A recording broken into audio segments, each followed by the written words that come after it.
Christmas shopping. "I smell snow," said Jane as they got off the bus. "I smell Christmas trees," said Michael. And then there was no time to smell anything else, for the bus had stopped outside the largest shop in the world, and they were all going inside of it to do their Christmas shopping. "May we look at the windows first?" said Michael, hopping excitedly on one leg. "I don't mind," said Mary Poppins with surprising mildness. Not that Jane and Michael were really very surprised, for they knew the thing that Mary Poppins liked doing best of all was looking in the shop windows. They knew, too, that while they saw toys, books, holly bows, and plum cakes, Mary Poppins saw nothing but herself reflected there. "Look, aeroplanes!" said Michael as they stopped before a window in which toy aeroplanes were careering through the air on wires. "And look there," said Jane. "Two tiny black babies in one cradle. Are they chocolate, do you think, or china?" "And just look at you," said Mary Poppins to herself, particularly noticing how nice her new gloves with the fur tops looked. They were the first pair she ever had, and she thought she would never grow tired of looking at them in the shop windows with her hands inside them. And having examined the reflection of the gloves, she went carefully over her whole person, coat, hat, scarf, and shoes, with herself inside, and she thought that on the whole she had never seen anybody look quite so smart and distinguished. But winter afternoons, she knew, were short, and they had to be home by tea time. So with a sigh, she wrenched herself away from her glorious reflection. "Now we will go in," she said, and annoyed Jane and Michael very much by lingering at the haberdashery counter and taking great trouble over a choice of a reel of black cotton. "The toy department is in that direction," Michael reminded her. "I know, thank you, don't point," she said, and paid the bill with aggravating slowness. But at last they found themselves alongside Father Christmas, who went to the greatest trouble of helping them choose their presents. "Oh, this will do nicely for Daddy," said Michael, selecting a clockwork train with special signals, "and I'll take care of it for him when he goes to the city." "I think I'll get this for Mother," said Jane, pushing a small Dobbs perambulator, which she felt certain her mother had always wanted. "Perhaps she will lend it to me sometimes." After that, Michael chose a packet of pins for each of the twins, a mechanical set for his mother, a mechanical beetle for Robert and I, a pair of spectacles for Ellen, whose eyesight was perfectly good, and some bit laces for Mrs. Brill, who always wore slippers. Jane, after some hesitation, decided that a white dicky would be just the thing for Mr. Banks. She bought Robinson Crusoe for the twins to read when they grew up. "Until they're old enough, I can read it myself," she said. "I'm sure they'll lend it to me." Mary Poppins then had a great argument with Father Christmas over a cake of soap.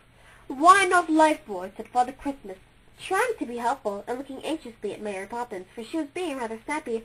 "I prefer Vinola," she said heartily, and bought a cake of that. "My goodness," she said, smoothing the fur on her right-hand glove, "I wouldn't half like a cup of tea." "Would you quarter like it, though?" asked Michael. "There is no call for you to be funny," said Mary Poppins in such a voice that Michael felt that indeed there wasn't. "And it is time to go home." There. She had said the very words they had been hoping she wouldn't say. That was so like Mary Poppins. "Just 5 minutes longer," pleaded Jane. "Ah, do, Mary Poppins. You look so nice in your new gloves," Michael said willily. But Mary Poppins, although appreciated the remark, was not taken in by it. "No," she said, and closed her mouth with a snap and walked towards the doorway. "Oh, dear," said Michael to himself as he followed her, staggering under the weight of his parcels. "If only she would say yes for once." But Mary Poppins hurried on, for they had to go with her. Behind them, Father Christmas was waving his hand, and the Fairy Queen on the Christmas tree and all the other dolls were smiling sadly, saying, "Take me home, somebody." And the aeroplanes were all beating their wings and saying in bird-like voices, "Let me fly! Ah, do let me fly!" Jane and Michael hurried away, closing their ears to those enchanted voices, and feeling that time in the toy department had been unreasonably and cruelly short. And just then, as they came towards the shop entrance, the adventure happened. They were just about to spin the glass door and go outside, when they saw coming towards it from the pavement the running, flickering figure of a child. "Look!" said Jane and Michael both together. "My gracious goodness, glory me!" exclaimed Mary Poppins, and stood very still. And well she might, for the child had practically no clothes on, only a light wispy strip of blue stuff that looked as though she'd torn it from the sky to wrap around her naked body. It was evident that she didn't know much about spinning doors, for she went around and around inside it, pushing it so it would spin faster and laughing as it caught her and sent her whirling around. Then suddenly, with a quick little movement, she freed herself, sprang away from it, and landed inside the shop. She paused on tiptoe, turning her head this way and that, as though she were looking for someone. Then with a start of pleasure, She caught the sight of Jane, Michael, and Mary Poppins as they stood half hidden behind an enormous fir tree, and ran to them joyously. "Oh, there you are! Thank you for waiting. I'm afraid I'm a little late," said the child, stretching her bright arms to Jane and Michael. "Now," she cocked her head on one side. "Aren't you glad to see me? Say yes, say yes!" "Yes," said Jane, smiling, for she felt nobody could help but being so glad to see anybody so bright and happy. "But who are you?" she inquired curiously. "What's your name?" said Michael, gazing at her. "Who am I? What's my name? Oh, don't say you don't know me. Oh, surely, surely." The child seemed very surprised and a little disappointed. She turned her head suddenly to Mary Poppins and pointed her finger. "She knows me, don't you? I'm sure she knows me." There was a curious look on Mary Poppins' face. Jane and Michael could see the blue fires in her eyes, as though they reflected the blue of the child's dress in her brightness. Does it begin with an M?" she whispered. The child hopped on one leg delightedly. "Of course it does, and you know it. M-A-I-A. I'm Maya." She turned to Jane and Michael. "Now you recognize me, don't you? I'm the second of the Pleiades. Electra's the eldest. She couldn't come because she's minding Merope. Merope's the baby. The other 5 of us come in between, all girls. Our mother was very disappointed at first not to have a boy, but now she doesn't mind." The child danced a few steps and burst out in her excited little voice. "Oh, Jane, oh, Michael, I've often watched you from the sky, and now I'm actually talking to you. There's nothing I don't know. Michael doesn't like having his hair brushed, and Jane has a thrush egg and a jam jar and a man's place. And your father's going bald on the top. I like him. He first introduced us, don't you remember? He said one evening last summer, 'Look, there are the Pleiades, 7 stars all together, the smallest in the sky, but there's one of them you can't see.' He meant Merope, of course. She's still too young to stay up all night. She's such a baby, she has to go to bed very early. Some of them up there call us the Little Sisters. Sometimes we're called the 7 Doves, but Orion calls us you girls and takes us hunting with him." "But what are you doing here?" demanded Michael, still very surprised. "Ask Mary Poppins. I'm sure she knows." "Tell us, Mary Poppins," said Jane. "Well," said Mary Poppins snappily, "I suppose you 2 aren't the only ones in the world that want to do shopping at Christmas." "That's right," squealed Maya delightedly. "She's quite right. I've come down to buy toys for all of them. We can't get away often, you know, because we're busy making and storing up the spring rains. That's a special job of the Pleiades. However, we drew lots, and I won. Wasn't it lucky?" She hugged herself happily. "Now come on. I can't stay very long, and you must come back and help me choose." And dancing about them, running now to one and to the other, she shepherded them back to the door department. As they went, the crowds of shoppers stood and stared at them and dropped their parcels with astonishment. So cold for her. What could her parents be thinking of, said the mothers, with voices that were suddenly soft and gentle. "I meant to say," said the fathers, "it shouldn't be allowed. I must write to the Times about it." Their voices were naturally gruff and gritty. Shop walkers behaved curiously, too. As the little group passed, they bowed to Maya as though she were a queen. But none of them, not Jane, nor Michael, nor Mary Poppins, nor Maya, noticed, or heard anything extraordinary. They were too busy with their own extraordinary adventure.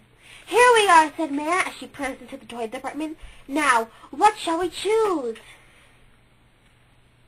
An assistant with a start bowed respectfully as soon as he saw her. "I want something for each of my sisters, 6 of them, and you must help me," said Maya, smiling at him. "Certainly, madame," said the assistant agreeably.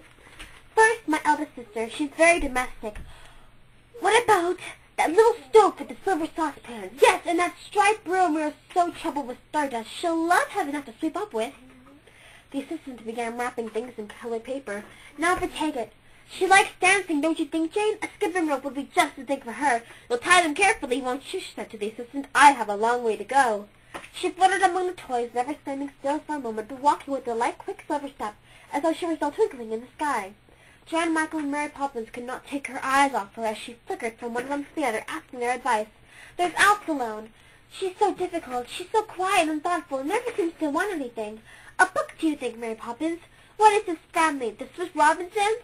I think she'd like that, and if she doesn't, she can look at the pictures. Wrap it up." She said. She handed the book to the assistant. "I know what Leia wants. A hoop. She can pull it across the sky in the daytime and make a circle of it to spin around her at night.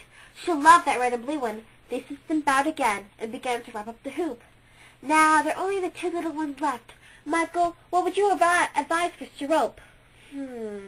Said Michael, giving the question his earnest consideration. "What about a top?" "A humming top? What a good idea! She'll love to watch it go waltzing and singing down the sky. And what do you think for Merope the baby, Jane?"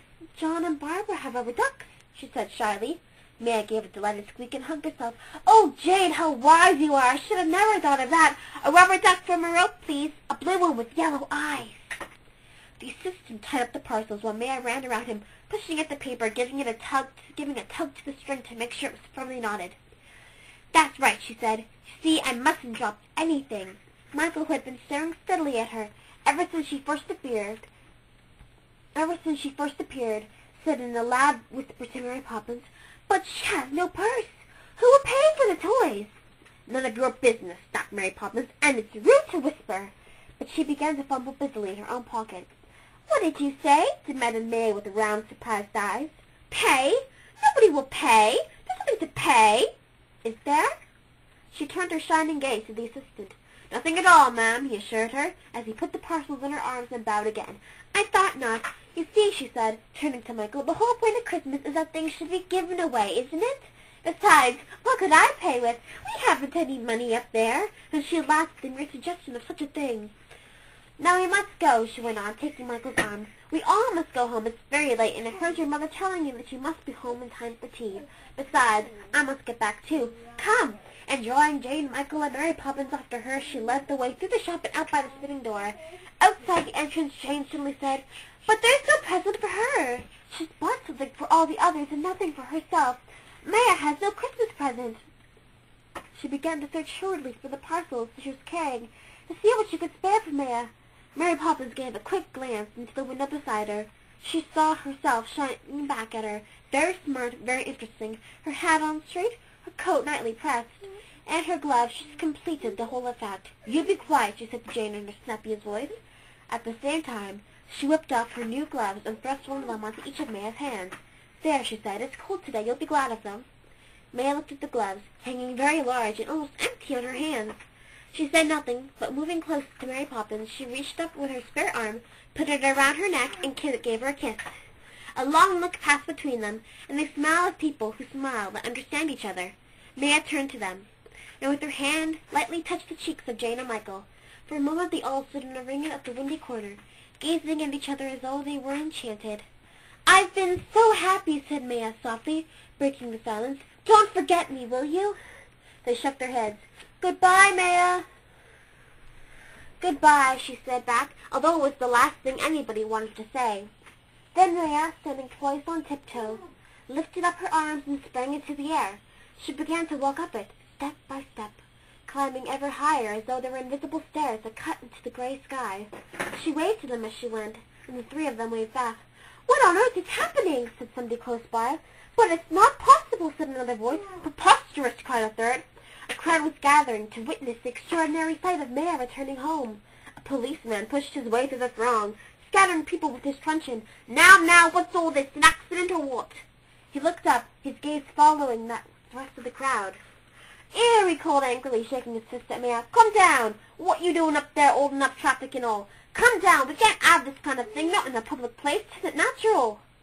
Far away they heard Maya laughing, and saw something bright dangling from her arm. It was the skipping rope. After all, the parcel had come undone. For a moment longer they saw her prancing up the airy stair, and then a bank of cloud hid her from their eyes, and they knew she was behind it, because of the brightness that shone around its dark, thick edge. "Well, I'm jiggered," said the policeman, staring upwards and scratching his head under his helmet. "And well you might be," said Mary Poppins, with such a ferocious snap that anybody might have thought she was really cross with the policeman. But Jane and Michael were not taken in by that snap, for they could see in Mary Poppins's eyes that if she were anybody else but Mary Poppins, it might have been described as tears. "Could we have imagined it?" said Michael when they got home and told the story to their mother.